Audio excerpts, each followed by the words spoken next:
함께 읽도록 하겠습니다. 때에 여호수아가 이스라엘의 하나님 여호와를 위하여 에발산에 한 단을 쌓았으니 이는 여호와의 종 모세가 이스라엘 자손에게 명한 것과 모세의 율법책에 기록된 대로 철 연장으로 다듬지 아니한 쇠돌로 만든 단이라. 무리가 여호와께 번제와 화목제를 그 위에 드렸으며 여호수아가 거기서 모세의 기록한 율법을 이스라엘 자손의 목전에서 그 돌에 기록하매 온 이스라엘과 그 장로들과 유사들과 재판장들과 본토인뿐 아니라 이방인까지 여호와의 언약궤를 맨 레위 사람 제사장들 앞에서 궤의 좌우에 서되 절반은 그리심산 앞에 절반은 에발산 앞에 섰으니 이는 이왕의 여호와의 종 모세가 이스라엘 백성에게 축복하라고 명한 대로 함이라. 그 후에 여호수아가 무릇 율법책에 기록된 대로 축복과 저주하는 율법의 모든 말씀을 낭독하였으니 모세에 명한 것은 여호수아가 이스라엘 온 회중과 여인과 아이와 그들 중에 동거하는 객들 앞에 낭독하지 아니한 말이 하나도 없었더라. 아멘. 오늘 읽은 이 짧은 본문의 말씀을 가지고 우리 앞에 있는 축복과 저주라는 제목으로 함께 말씀을 나누려고 합니다.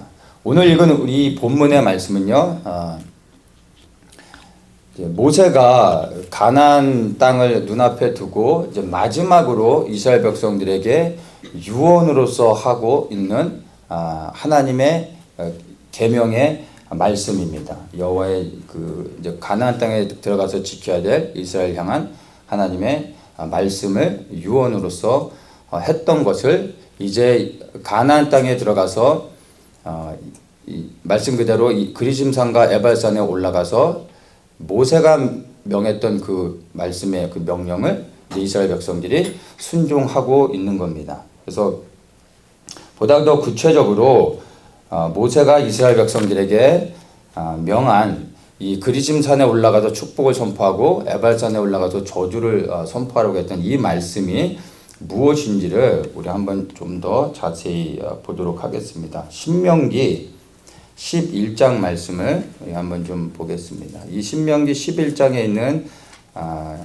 말씀이 오늘 좀 전에 읽었던 우리 이 본문의 말씀의 근거가 되는 겁니다. 26절부터 보면요. 내가 오늘날 복과 저주를 너희 앞에 두나니 너희가 만일 내가 오늘날 너희에게 명하는 너희 하나님 여호와의 명령을 들으면 복이 될 것이요. 너희가 만일 내가 오늘날 너희에게 명하는 도에서 돌이켜 떠나 너희 하나님 여호와의 명령을 듣지 아니하고 본래 알지 못하던 다른 신들을 쫓으면 저주를 받으리라. 내 하나님 여호와께서 내가 가서 얻을 땅으로 너를 인도하여 들이실 때 너는 그리심산에서 축복을 선포하고 에발산에서 저주를 선포하라. 아멘. 자, 이 말씀이 바로 우리가 읽었던 이 본문의 근거가 되는 말씀입니다. 그래서 이 그리심산과 에발산이 가나안 땅 안에 있기 때문에 요단을 건너 가나안을 정복하고 나서 이제 아이성을 정복하고 나서 그 위에 있는 그러니까 이제 갈릴리 올라가기 전에 중간에 있는 그 사마리아 지역에 그리심산과 에발산에 올라가서 이 모세 율법에 순종해서 그 12지파 가운데 6지파가 그리심산에 올라가고 그 다음에 또 다른 6지파가 에발산에 올라가서 하나님의 축복과 저주를 이제 말씀 그대로 순종하고 있는 것을 이제 우리가 보게 됩니다. 여기서 이제 반은 축복을 선포하고 반을 저주를 선포하는데 이 축복과 저주의 근거가 되는 말씀이 신명기 6장 5절에 나와 있는 내 마음을 다하고 성품을 다하고 힘을 다하여 주 여호와 하나님 내 하나님 여호와를 사랑하라. 이 말씀이 축복과 저주의 가장 핵심이 되는 근거가 되는 말씀입니다. 그래서 이제 축복과 저주를 이야기할 때 그냥 복과 저주를 말하는 게 아니라 27절에 보면은 그냥 복받게 된 복을 선포하고 있지 않고요. 내 하나님 여호와의 명령을 들으면 복을 받을 것이다 라고 말하고 있죠.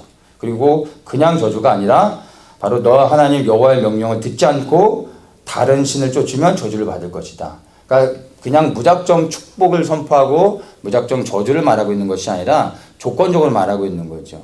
하나님의 말씀에 순종하면 내가 복을 줄 것이고 그 말씀에 순종하지 아니하면 저주를 할 것이다.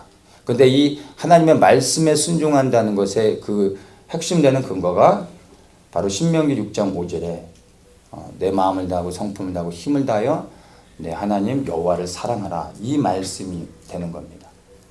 하나님을 그 사랑함으로 인하여 하나님의 말씀에 순종하게 되는 것입니다. 그러니까 왜 우리가 하나님의 말씀에 순종해야 되느냐를 생각할 때 구원을 얻기 위해서가 아니라, 복을 받기 위해서가 아니라, 바로 우리가 하나님을 사랑해야 된 이유는 여기서 이제 말하는 그대로 그러니까 하나님의 말씀에 순종하기 위한 것, 바로 그것을 우리에게 말해주고 있습니다. 그러니까 하나님을 사랑하는 것으로 이제 얘기하고 있는데, 구약 시대에는 하나님을 사랑하는 방법이 모세를 통해 주신 하나님의 계명에 순종하는 것이 하나님의 말씀에 하나님을 사랑하는 것이었습니다. 그래서 구약 시대 이스라엘 백성이 구원을 얻을 수 있는 방법은 하나님을 사랑하는 건데, 하나님을 사랑하라고 하면은 그것이 너무나 막연해지게 되죠. 그래서 이 율법을 통해서, 율법을 지키는 것을 통해서 하나님을 실제적으로 사랑하는 것을 말씀해 주는 것입니다. 그래서 구약의 이스라엘 백성에게 하나님을 사랑하는 것은 하나님의 계명, 그들에게 주신 계명을 지키는 게 하나님을 사랑하는 것이었습니다. 그리고 이제 예수님이 오셔서 이 신약 시대에는 율법을 지키는 것이 하나님을 사랑하는 것이 아니라 바로 예수 그리스도의 말씀에 순종하는 게 하나님을 사랑하는 것입니다. 그러니까 율법은 장차 올 좋은 것의 그림자라고 성경은 말하고 있습니다. 그래서 율법은 온전하지 못하죠. 그럼 우리는, 예수를 믿는 우리는 율법을 지킴으로 구원을 받는 것이 아니라 이제 율법을 완성하신, 이 땅에 육신의 몸을 입고 하나님이신 예수님이 말씀이 육신이 되어 이 땅에 오셨죠. 그래서 그 예수 그리스도께서 율법을 완성하십니다. 그래서 우리는 예수 그리스도께 순종함으로 인하여 이제 하나님을 사랑하게 되는 것입니다. 그래서 유대인들은 아직 그리스도를 만나지 못했기 때문에 예수님을 말씀에 순종하며 살아갈 수가 없습니다. 그러나 우리는 예수 그리스도를 통하여 구원을 받았고 그리스도를 믿는 사람들이기 때문에 예수 그리스도께 순종함으로 하나님 아버지를 사랑하는 것을 증명하고 보이는 것입니다. 그래서 우리의 구원을 이루어가는 것으로 우리가 이해를 하면 됩니다. 그래서 하나님을 사랑하는 것이 모든 것의 이제 기준이 되는데, 우리에게 있어서 하나님을 사랑하는 것은 바로 예수 그리스도가 키라는 것을 잊어서는 안 됩니다. 그래서 예수님께서 하신 말씀이 내가 곧 길이요 진리요 생명이니 나로 말미암지 않고서는 아버지께로 올 자가 없다고 말씀하신 그 말씀 그대로 예수 그리스도께 순종함으로 인하여 우리는 하나님 아버지께 나아가고 그 하나님을 통하여 영원한 생명을 끝내는 얻게 되는 것입니다. 그래서 복과 저주가 앞에 놓여져 있는데, 이 복을 받을 수도 있고 저주를 받을 수 있는 이 근거가 되는 것은 하나님을 사랑하는 것인데, 우리 믿는 그리스도인들에게는 그 하나님을 사랑하는 게 예수 그리스도의 말씀에 순종하는 것이라는 것을 우리가 분명히 이제 기억을 해야 됩니다. 자, 우리 앞에 이 말씀을 통해서 보면은 복과 저주가 함께 놓여져 있습니다. 당연히 복과 저주를 선택하라고 할 때 저주를 하고자 하는 사람은 없을 겁니다. 누구나가 다 복을 선택하겠죠. 우리가 믿는 그리스도인들이 기도할 때 어떤 사람들은 이제 복을 위해서 기도합니다. 축복을 위해서, 복을 받기 위해서 기도하는데, 사실은 그 예수 그리스도를 알지 못하는 사람들이 하는 기도입니다. 우리는 복을 받기 위해서 기도하는 것이 아니라 정말 복을 받고자 원한다면 복을 구할 때 복을 받는 것이 아니라 예수 그리스도의 말씀에 순종할 때 복을 받을 수밖에 없게 되는 것입니다. 그래서 믿는 그리스도인들은 사실은 복을 구하지 않고 하나님의 말씀에 순종하는 것, 즉 예수 그리스도의 말씀에 순종하는 것에 집중하는 겁니다. 그래서 내 삶 속에 어떤 고난이 왔을 때 우리는 그것을 왜 하나님 나를 저주하십니까? 라고 원망하는 사람들이 있습니다. 그것은 하나님이 우리를 저주하는 것이 아니라 그때 우리는 돌아봐야 될 것이, 나는 하나님의 말씀에 순종하며 살아가고 있는가? 복을 구해서 복을 받거나 저주를 원해서 저주를 받는 것이 아니라 내가 하나님의 말씀에 순종하면 복을 구하지 않아도 나는 복을 받을 수밖에 없는 것입니다. 그 복은 이 땅에서는 우리에게 필요한 것들을 하나님께서 공급해 주시는 것이 되기도 하지만, 궁극적으로 우리가 받을 복은 사실 이 땅의 것이 아니라 예수 그리스도의 부활의 능력을 통해 받는 영원한 생명이 우리가 진정으로 받을 복이 되는 것입니다. 그래서 우리는 복 받기 위해서 구하는 것이 아니라 정말 내가 예수 그리스도의 말씀에 순종하며 살아가고 있는가, 이것을 날마다 돌아봐야 되는 것입니다. 그리고 내 삶 속에 하나님의 축복이 없다면 정말 나는 하나님의 말씀에 어떠한 부분에서 온전히 순종하며 살지 못하고 있지 않는가, 나 자신을 돌아봐야 되는 것입니다. 그것을 통해서 우리 앞에 놓여진 이 복과 저주를 우리가 사실은 선택하는 것입니다. 많은 사람들이 복을 선택한다고 말하지만 실제의 삶은 저주를 받을 수밖에 없는, 하나님의 심판을 받을 수 없는 삶을 선택하며 살아가고 있으면서 시선은 하나님의 축복을, 그리고 마음속으로는 그런 것들을 기대하며 살아가는 사람들이 있는 것입니다. 근데 정말 우리는 우리의 삶을 돌아보면서 하나님 앞에 그러한 순종하는 삶을 살고 있는지를 보아야 하는 것입니다. 그래서 하나님의 백성이라고 해서 무조건적으로 하나님께서 축복해 주는 것이 아니라 말씀에 순종하는 자에게는 하나님께서 복을 주시고, 그러나 순종하지 않는 자에게는 하나님이 심판하며 저주하실 수밖에 없다라는 것을 우리는 분명히 기억해야 됩니다. 그래서 우리 앞에 놓여진 하나님의 축복과 하나님의 저주는 우리의 선택에 의해서 우리가 취하는 것이라는 것을 잊으면 안 됩니다. 여기서 축복과 저주를 말하고 있는데, 제가 우리 성도님들에게는 좀 미안한 게, 별로 축복 얘기는 제가 못한 것 같아요. 이런 축복에 대한 메시지 보고 이럴 때는 마음에 감동이 없어서 별로 이렇게 뜨거워지는 게 없어요. 근데 이런 저주, 심판, 이런 거 보면, 경고, 이런 메시지를 보면 막 단어가 필 것 없다고 막 가슴이 뜨거워지고, 그래서 이거를 좀 말해야 될 것 같아요. 축복의 메시지는 어디 가서도 많이 들으시니까 저는 좀 다른 걸 좀 얘기해야죠. 저주에 대해서 우리가 좀 봤으면 좋겠습니다. 왜냐하면 이 저주의 메시지가요, 사실은 저주의 메시지를 듣고 싶어하는 사람이 어디 있겠습니까? 저주의 메시지를 해가지고 득될 게 뭐가 있겠습니까, 저한테. 근데 우리가 살아가고 있는 이 시대는 사실은 이러한 메시지가 너무나 더 우리에게 또 필요합니다. 그래서 여기서 축복과 저주를 두 가지를 지금 말하고 있는데, 복에 대한 메시지는 제가 말하지 않아도 여러분들이 더 잘 아실 겁니다. 그래서 이 축복이 아닌 이 저주의 메시지가 구체적으로 무엇들인지를 우리가 좀 봤으면 좋겠습니다. 신명기 27장을 한번 보겠습니다.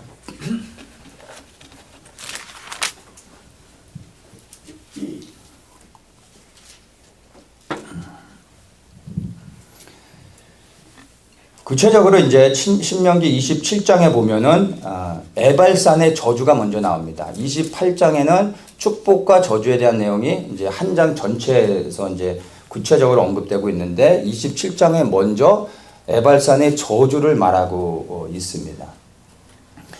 자, 이렇게 보면요, 11절부터 보면 이 에발산의 저주가 나옵니다. 그래서 6지파를 그리심산에 올려 보내고 거기서 이제 축복하게 합니다.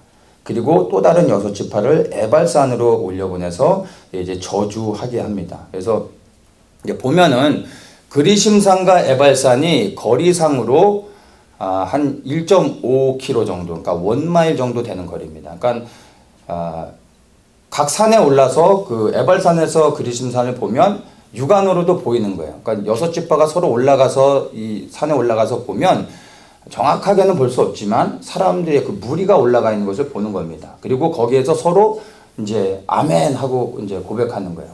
그러니까 여기서 보면은 14절에 보면요, 레위 사람은 큰 소리로 이스라엘 모든 사람에게 말하여 이르기를, 모든 사람에게 말하여 이르기를, 이렇게 말하죠. 그리고 15절에는 뭐라고 얘기하냐면요, 맨 마지막에 보면은 모든 백성은 응답하여 아멘 할지니라, 이렇게 말합니다. 그러니까 이제 그리심산에 올라가고 에발산에 올라가서 하나님의 축복을 선포할 때는 그리심산에 있는 하나님의 백성들이 그 6지파가 아멘 하고 고백하는 겁니다. 그리고 하나님의 저주를 선포할 때는 에발산에 있는 6지파가 아멘 하면서 응답하는 겁니다. 그런데 그 전에 27장에서는 모든 지파의 백성들이 똑같이 모두가 다 아멘으로 응답하게 하고 있는 겁니다. 근데 무엇을 다 고백하게 하느냐면 에발산의 저주라고 말하고 있는 겁니다. 그러니까 12가지의 저주에 대해서 모두가 다 고백을 하게 만들고 있는 것입니다. 특별히 12가지의 저주의 내용을 보면요.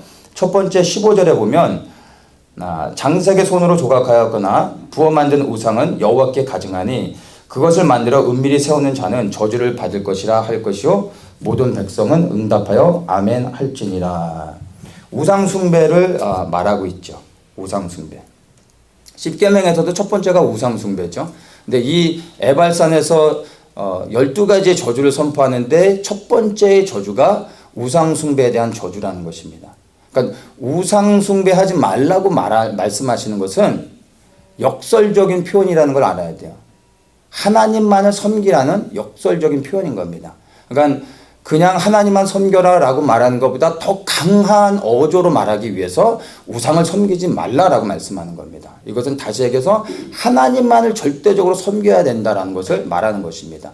하나님을 섬기지 않으면 바로 내가 너희를 저주할 것이다 라는 것으로 첫 번째 저주를 시작합니다. 그러면서 12가지 저주에서 쭉 얘기하는데 20절 말씀을 보겠습니다. 20절부터 보면요. 계무와 부합하는 자. 21절에 무릇 짐승과 교합하는 자. 22절에 그 자매 곧 그 아비의 딸이나 어미의 딸과 구합하는 자. 23절에 장모와 구합하는 자는 저주를 받을 것이다. 그리고 모든 백성은 아멘 하게 합니다. 자, 12가지의 저주의 내용을 선포하는데 그 중에 4가지가 무엇에 관련된 겁니까? 음란함에 관련된 것을 얘기합니다. 이 음란함을 행할 때 저주를 받을 것이다. 근데 이 음란함이 사실 정상적인 음란함이 아니죠. 그러니까 음란한 게 정상이 있고 비정상이 있겠습니까만은 일반적인 그 남자와 여자의 음행을 말하는 것이 아니라 이건 가정 안에 들어온 아주 악한 음란함들을 언급하며 구체적으로 말하고 있다는 거예요. 그러면서 저주를 선포하고 있다는 것입니다. 이 말의 의미가 뭐냐면 너희들이 들어가서 정복하고 살아야 되는 그 땅 안에 이미 이러한 죄악들이 너무나 관영하고 있다라는 것을 말씀하는 것입니다. 그렇기 때문에 너희는 결코 가나안에 살고 있는 이방인들이 행하는 것처럼 이렇게 살아서는 안 된다. 이것들을 반드시 끊어내야 된다라는 것을 하나님께서 말씀해 주고 있는 것입니다. 12가지의 저주를 선포하고 있는데 그 중에 4가지가 이 음란함과 연관되어져 있다는 것은 우리가 기억해야 되는 것입니다.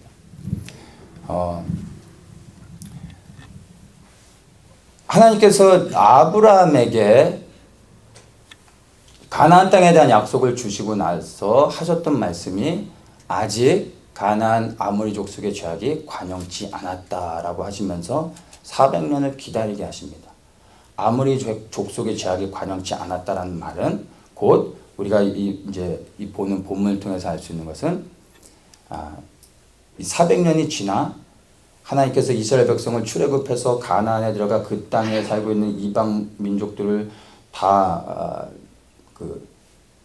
멸하고 쫓아내고 그 땅을 정복하게 하셨는데 그것은 곧 가나안 족속의 죄악이 채워졌다라는 얘기입니다. 하나님의 심판이 시대마다 임했을 때 그때의 증상들을 보면 수많은 죄악들이 있었지만 그 중에 아주 독특한 죄악들이 뭐냐면 바로 이 음란을 행하는 겁니다. 근데 음란함도 바로 지금 우리가 읽은 이러한 음란함들인 것입니다. 그래서 노아의 홍수의 심판의 기준에서도 중요한 잣대가 바로 이 음란함이었습니다. 소돔과 고모라가 멸망했던 것도 동일한 음란함의 죄였습니다. 그리고 이 가나안에 들어가 이제 하나님께서 그 땅에 사는 백성들은 이방인들을 심판하실 수밖에 없었던 것도 동일한 음란함이라는 겁니다. 시대마다 하나님의 심판의 기준은 변하지 않습니다. 똑같은 이 음란함들. 그러면 우리가 살아가고 있는 이 시대는 하나님의 심판이 얼마나 임박해 있는지를 사실은 우리가 온몸으로 체감할 수 있는 것입니다. 지금 하나님이 정말 가증히 여기시는 이러한 악한 음란함들이 우리가 살아가고 있는 이 미국뿐만이 아니라 전 세계에 사실 너무나 가득 채워져 있습니다.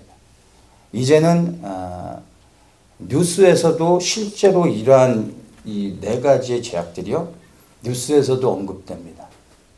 뉴스에 나오지 않는 그러한 음란들의 그 일들은 너무나 많습니다. 너무나 많습니다. 하나님의 심판이 얼마나 우리 위에 부어지고 있는지 우리가 그걸 알 수 있는 것입니다. 내일 당장 하나님이 심판하셔도 사실은 조금도 이상하지 않은 시대에 우리가 살아가고 있는 것을 볼 수가 있는 것입니다.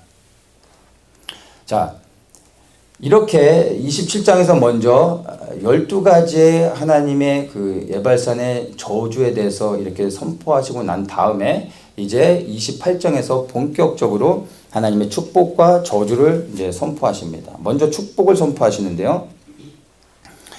1절에 보면은 이제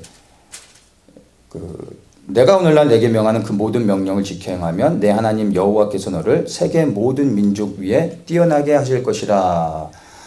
이렇게 하죠. 세계 모든 민족 위에 뛰어나게 할 거다라고 하기 전에 우리가 봐야 되는 게 뭐냐면 모든 명령을 지켜 행하면. 우리는 흔히 맨 밑에 것만 보길 원하죠. 우리 모든 민족 위에 뛰어나게 하실 것이다. 이것만 붙잡죠. 근데 우리가 봐야 되는 게 그 모든 명령을 지켜 행하면 이것을 잊으면 안 되는 겁니다. 3절에서 이렇게 말씀합니다. 성읍에서도 복을 받고 들에서도 복을 받을 것이다. 근데 우리가 봐야 되는 게 2절에 내 하나님 여호와의 말씀을 순종하면 우리가 기억해야 되는 것이 하나님의 축복은 그냥 랜덤리 그냥 무작위적으로 아무 때나 막 임하는 것이 아니라 조건이 있다라는 것입니다. 하나님의 말씀에 순종하면 하나님은 반드시 축복해 주신다라는 것입니다. 축복을 우리가 묵상하고 이 축복을 기대하기 이전에 나는 하나님의 말씀에 순종하고 있는지를 항상 우리가 돌아봐야 되는 것입니다. 그러니까 축복을 붙잡는 게 아니라 정말 나는 하나님 앞에 순종하고 있는가를 계속해서 우리의 삶 속에서 우리를 돌아보면서 그것들을 우리의 삶을 주목해 봐야 되는 것입니다. 자, 이렇게 하면서 1절부터 해가지고 하나님의 그 축복들, 하나님의 말씀에 순종하면 받을 축복들에 대해서 1절부터 쭉 얘기해서 어디까지 가냐면 14절까지 하나님의 축복들을 말해주고 있습니다. 자, 14절까지 하나님의 축복을 말해준 다음에 15절부터 이제 하나님의 말씀에 불순종했을 때 받을 저주에 대해서 말씀을 하고 있는 것을 이제 우리가 보게 됩니다. 자, 이 15절부터 해서 하나님의 그 저주들 쭉 얘기해 주는데요. 이 15절부터 마지막 28장의 마지막 절까지를 저주를 선포하는데 마지막 절이 몇 절이냐면 68절입니다. 그러니까 하나님의 축복은 14절까지이고 하나님의 저주는 15절부터 68절. 그러니까 저주의 내용은 53절이 되는 겁니다. 그러니까 축복과 비교하면 하나님께서 저주에 대해서 엄청나게 집중하시며 저주를 더욱더 말씀하고 있다는 것입니다. 이 하나님이 우리에게 저주를 말씀하고 있다는 것은요, 그냥 저주 자체로 우리가 이해하면 안 되고 하나님께서 이 저주를 말씀하고 있다는 건 곧 하나님께서 우리에게 경고로 들려주시는 하나님의 사랑의 음성이라는 것을 우리가 기억해야 됩니다. 그냥 저주하겠다라는 것이 아니라 너희들이 나의 말에 이렇게 순종하지 않으면 이렇게 저주를 받을 수밖에 없다라는 것을 우리에게 계속해서 말씀해 주시는 겁니다. 그래서 이 저주를 들을 때 우리는 하나님의 경고의 말씀을 들을 수 있어야 됩니다. 이것이 우리에게 경고로 들려질 때 우리는 저주에서 벗어나 하나님의 축복을 받을 수 있는 은혜의 자리로 들어갈 수 있는 것입니다. 그래서 정말 우리가 몸에는 쓴 약이 몸에 좋다라는 우리 이제 얘기들을 하잖아요.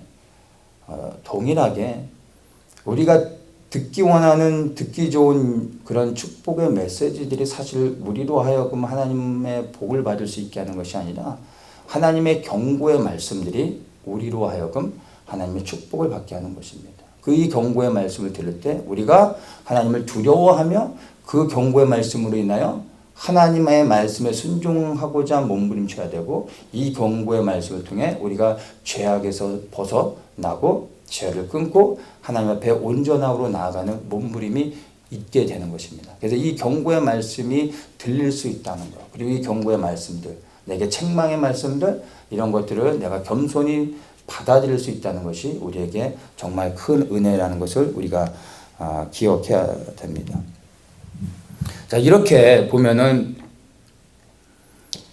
축복의 메시지보다 경고의 메시지가 훨씬 더 많았습니다. 저주의 메시지가 더 많아서 그렇게 하나님께서 이렇게 하면 저주받는다, 그러니까 절대 이렇게 하지 말아라라고 끊임없이 말씀하셨습니다. 그런데 우리가 이스라엘의 삶의 결과를 알잖아요. 어떻습니까? 28장을 나중에 한번 쭉 보세요. 여기서 임하는 저주들이요, 정말 무시무시한 저주입니다. 그리고 이 후반부에 나오는 이 저주의 내용들 보면은 그러니까 예루살렘 멸망했을 때 받게 되는 그 저주의 내용들이 그대로 임하게 됩니다. 이 말씀 그대로 임하게 됩니다. 그런데 이 말씀을 들었음에도 불구하고, 경고의 말씀을 끊임없이 들었음에도 불구하고 그 말씀을 듣고 아멘 아멘 하면서 말씀에 순종하겠습니다라고 다짐했음에도 불구하고 이스라엘 백성은 끝내 저주를 받은 것입니다. 그러니까 이게 우리에게 정말 두려움이 되어야 됩니다.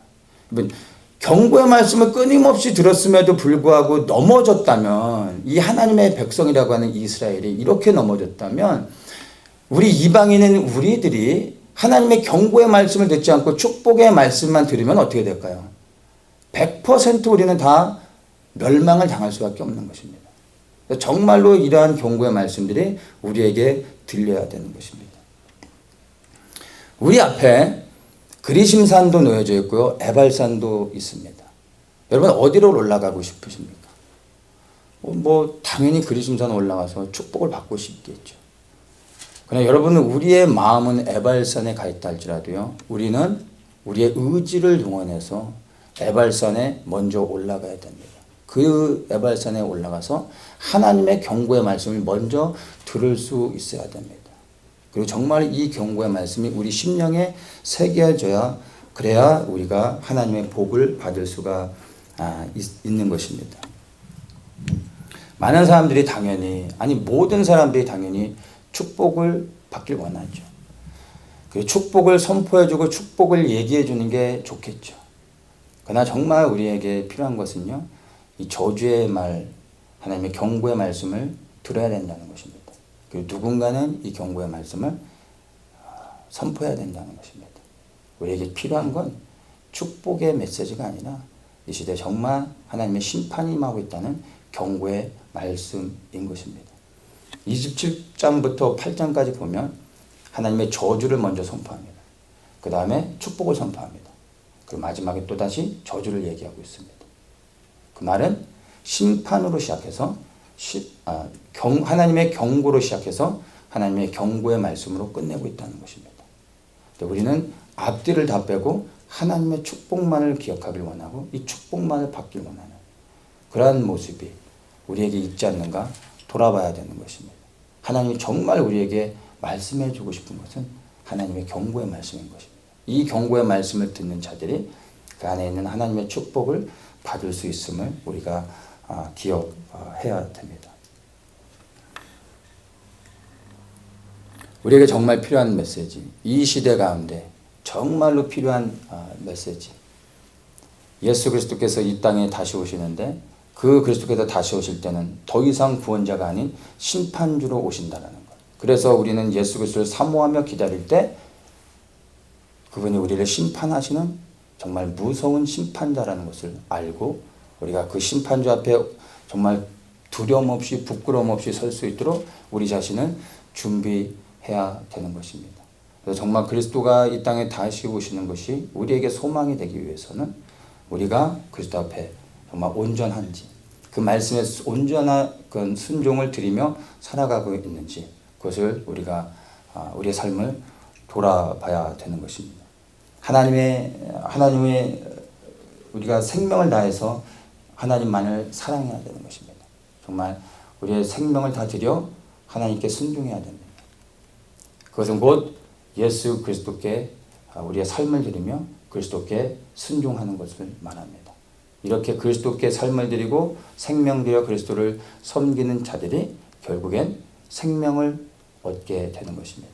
그러나 예수 그리스도께 생명을 드리며 그리스도께 온전한 순종을 드리지 않은 모든 사람들, 그 모든 사람들이 하나님의 저주를 받게 되는 것입니다.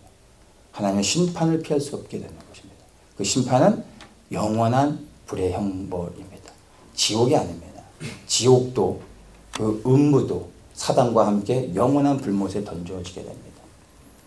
그 영원한 불의 심판이 바로 그리스도께서 이 땅에 오셨을 때 내리는 무서운 재앙인 것입니다.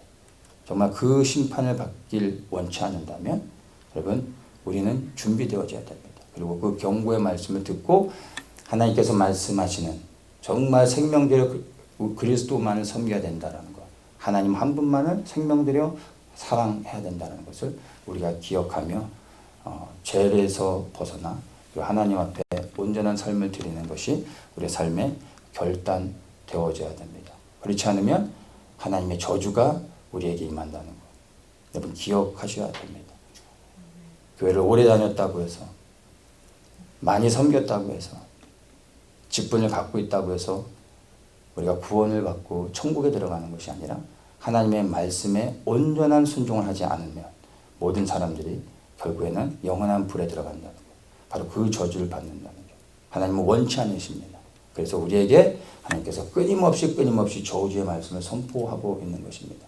이것이 우리의 마음을 불편하게 했으면 좋겠습니다.